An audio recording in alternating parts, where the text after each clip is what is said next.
C'est l'histoire de cet homme qui, lorsqu'on lui demande « ça va ?», répond « ça va », alors que ça ne va pas.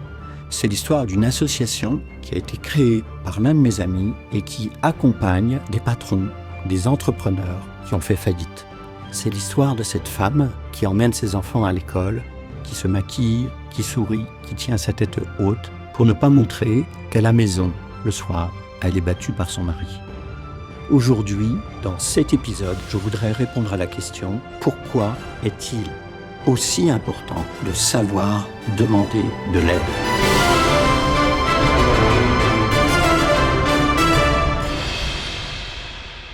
Bonjour, je suis Patrick Dugois, auteur, coach et conférencier.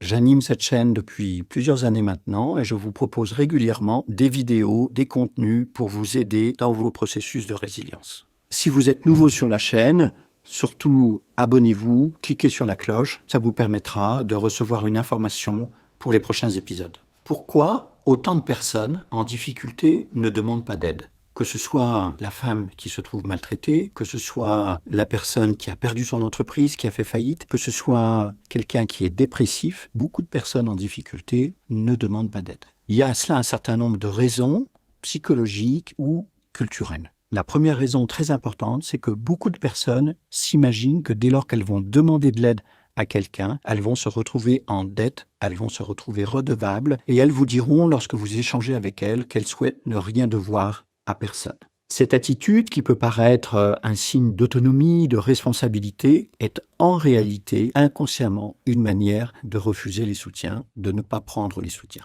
Il y a une autre raison qui peut m'amener à ne pas demander d'aide, c'est tout simplement de ne pas être rejeté. À partir du moment où je n'ai rien demandé, au moins je ne prends pas le risque que la personne à qui je demande une chose me dise non. Tout simplement. Il y a une raison beaucoup plus profonde qui fait que les personnes ne demandent pas d'aide, qui est de ne pas se sentir en vulnérabilité, en faiblesse. Globalement, ces personnes ont une croyance limitante qui est « si je demande de l'aide, que ce soit pour des petites choses, un coup de main, un soutien, une information, ou pour des choses plus importantes, une maladie, une difficulté financière, tant que je ne demande pas d'aide, je ne me montre pas pour qui je suis dans ma vulnérabilité.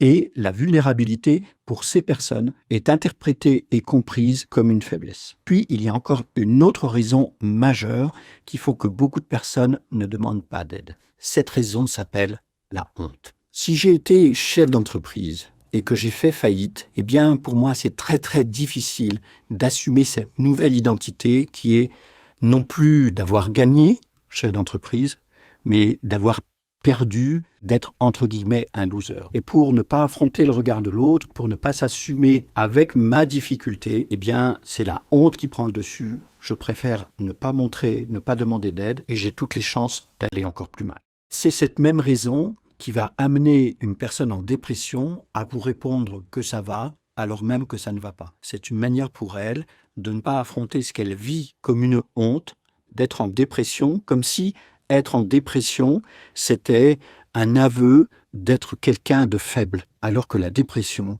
tout simplement, est une maladie. Et que comme n'importe quelle maladie, elle a besoin d'être soignée et il y a donc besoin de personnes aidantes. C'est le même cas pour une femme battue qui, si elle avouait ce qui lui arrive, briserait ainsi l'idée même qu'elle se fait de la famille et surtout l'image qu'elle donne, l'idéal familial qu'elle cherche à préserver pour les autres.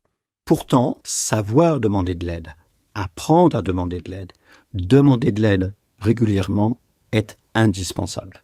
D'abord, et aussi surprenant que ça pourra vous paraître, dès lors que nous demandons de l'aide, dans la très grande majorité des cas, nous la recevons. Par ailleurs, dès lors que je demande de l'aide, je vais rompre mon isolement et je vais me sentir mieux simplement du fait que je n'affronte pas la difficulté seule. Si vous prenez l'exemple de cette association qui travaille à accompagner des chefs d'entreprise qui ont fait faillite, le seul fait de se rendre compte que je ne suis pas seul à avoir fait faillite et que je peux rebondir et qu'il y a d'autres choses possibles, va me donner un nouvel élan.